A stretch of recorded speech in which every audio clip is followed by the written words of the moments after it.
He said something that nobody wanted to hear. Not because it was cruel, because it was accurate, because it pointed directly at the thing most men spend their entire lives arranging furniture around, the thing they explain away with economics, with circumstance, with the system, with bad luck. The thing they will discuss at length, with genuine feeling, while never once looking at it directly. Friedrich Nietzsche looked at the poor man of his era and said something that has been misquoted, misused, and deliberately buried by people who found it too uncomfortable to engage with honestly. He did not say the poor man deserved his poverty. He said something more disturbing. The poor man had often chosen it, not with his wallet, not with his decisions, not even with his behavior, but with his psychology, with the values he had adopted, with the story he had built about what kind of man was allowed to want more, with the internal architecture that made smallness feel like virtue and ambition feel like sin. He called it slave morality, and it is operating in you right now. You can feel it the moment someone talks about real wealth, real power, real dominance over your own circumstances, that small, well-trained voice that says, "Who do you think you are?" That says, "People like us do not do that." That says, "Wanting too much is selfish, the mark of a man with questionable character." That voice is not your conscience. That voice is your cage. Today we break it open. Here is what you were taught. Humility is a virtue. Wanting little is noble. The man who does not chase wealth or power is the man of genuine character. The man who wants more is the man of questionable motive. That is the lie, and it is one of the most sophisticated lies ever constructed, because it was built specifically to keep certain men small while making them feel elevated for their smallness. Nietzsche documented what he called the slave revolt in morality, the moment when those who lacked power, rather than developing the internal capacity to earn it, inverted the value system entirely. Instead of pursuing strength, they made weakness a virtue. Instead of cultivating excellence, they made mediocrity sacred. They built a moral system that made striving itself suspect, that called ambition pride, called excellence arrogance, called the desire to dominate your own life selfishness. The genius of this inversion is that it was dressed in the language of goodness, compassion, brotherhood, humility. The values were real, but the psychological function, keeping men tethered to smallness by making smallness feel holy, was the most effective control mechanism ever devised. Nietzsche was not attacking the poor. He was diagnosing a psychology. He was naming the internal architecture that produces and perpetuates poverty of every kind, not just financial, but spiritual, relational, creative, existential. The poverty of the man who was capable of more and talked himself out of it with borrowed values he never examined. The man who examines them, who traces them to their origin and decides for himself which ones serve his full nature and which ones cage it, that man Nietzsche called the Übermensch, not the Superman of comic books, the man who has overcome himself.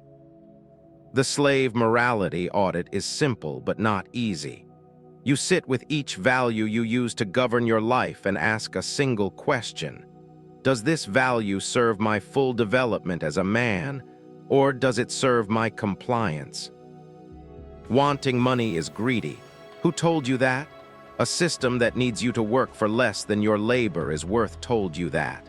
The family that felt threatened by your ambition told you that. The friends whose comfort required your stagnation told you that.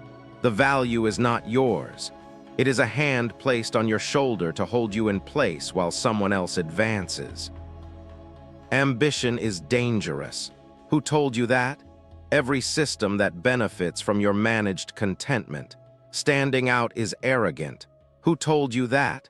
The mediocre majority that requires your participation in mediocrity to feel comfortable with their own. Nietzsche called the man who has internalized these values a man of ressentiment, the specific psychological state of the man who, unable to act on his own behalf, converts his impotence into a moral framework that punishes the people who can. He does not say, "I wish I were capable of more." He says, "The capable man is corrupt. The wealthy man is exploitative." And in saying that, he transforms his cage into a throne. The audit strips that throne away.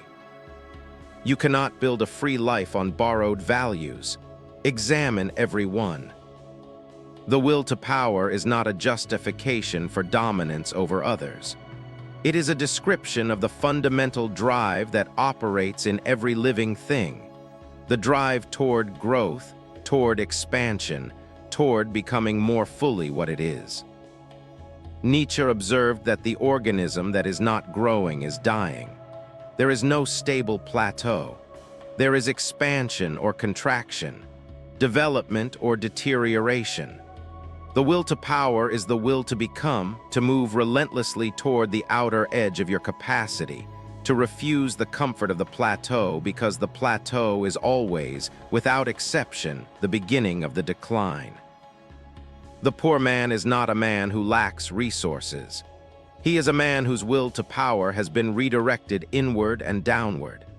Instead of expanding toward his potential, it turned and began to consume him, in the form of resentment, in the form of envy dressed as moral judgment, in the form of the small, constant pleasure of finding reasons why the men who did expand were corrupt, lucky, or cruel. Carl Jung, building on this work decades later, called this the shadow, the repository of everything the man has been trained to deny about himself, including his ambition, his hunger for excellence. What is not expressed does not disappear. It goes underground. And from underground it governs everything: self-sabotage, chronic low-grade anger, the bitter satisfaction of being right about why things could not work. The will turned outward builds empires. The will turned inward builds resentment. The herd is the social gravitational field that pulls every person toward the mean, toward the average values, average ambitions, average behavior of the group. The herd provides belonging, recognition, the warmth of being understood without having to explain yourself.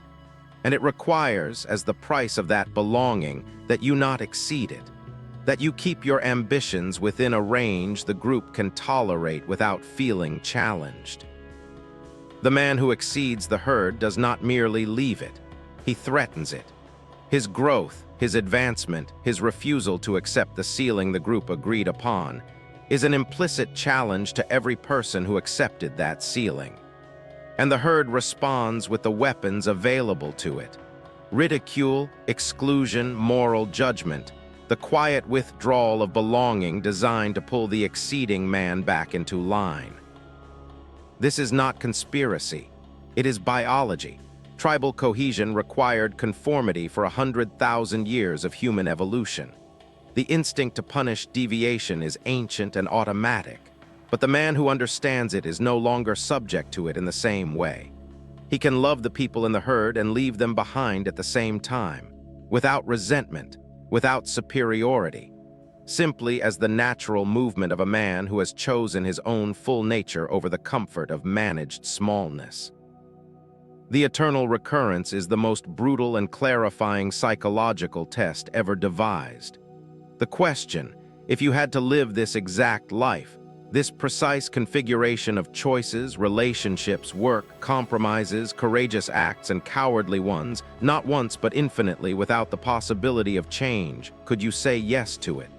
Could you look at this life as it actually is and say, yes, again, as it is? Most men, if they are honest, cannot. The man who passes this test is living deliberately. He is not deferring the real life to a future moment, not performing existence for an audience, not half living in the gap between what he has and what he tells himself he will eventually pursue. The eternal recurrence strips every excuse away. What remains is what you actually chose. Nietzsche described two responses to the man who has stripped away inherited values and faced the void. The first is nihilism, the paralyzed response. The man who discovers his values were not his own and concludes that therefore nothing has value. He has done the demolition without the construction.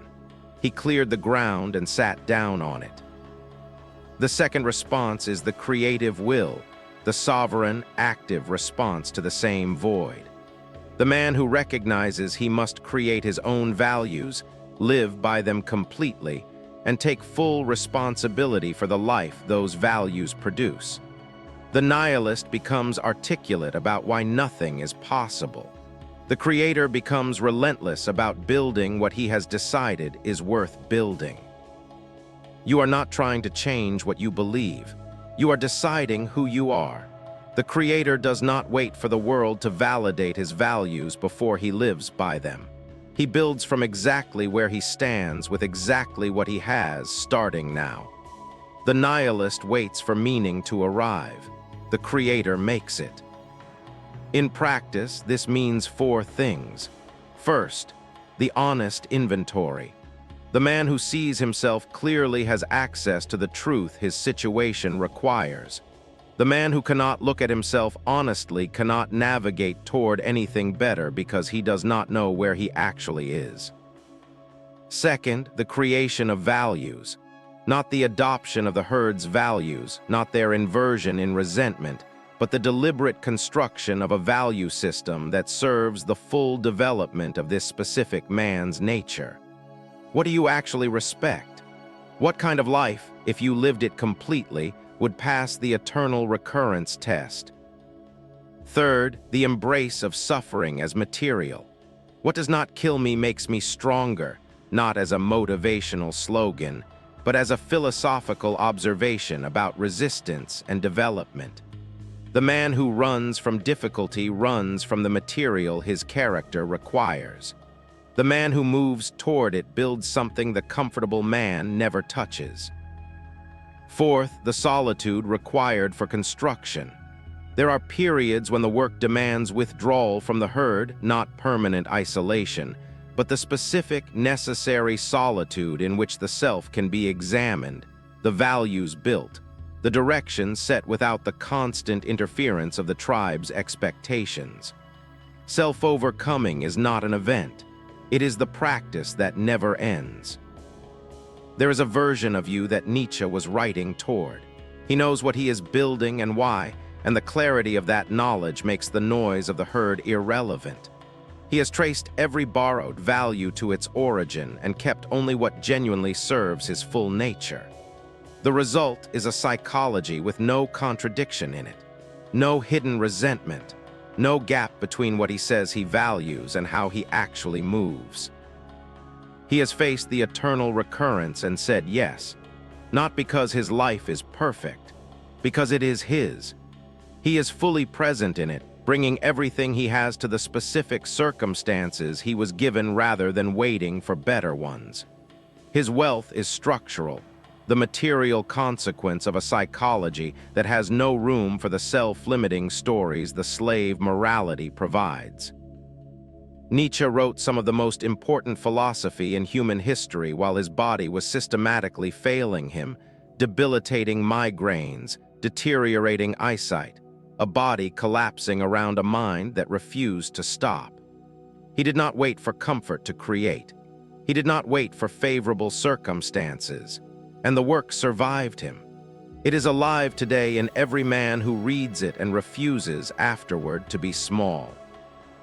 You have a body that still works, a mind capable of more than it has produced, a number of mornings remaining that you cannot count, and a choice between the managed smallness of the borrowed life and the terrifying, necessary, fully inhabited freedom of the one you create. The eternal recurrence is running now, not as philosophy, as your actual life, passing before you, asking the question, answer it. What was laid out today, the slave morality audit, the will to power properly understood, the herd and the individual, the eternal recurrence as weapon, the creator and the nihilist. This is the framework. The practice, the specific methodologies for doing the audit completely, for building the value system that is genuinely yours, for developing the psychology of the creator in the actual conditions of your actual life, that lives behind the join button. It is not for the man who found Nietzsche interesting. It is for the man who found him necessary. Most won't, that's the point. If you are not subscribed, do it now, not as compliance, as an act of will.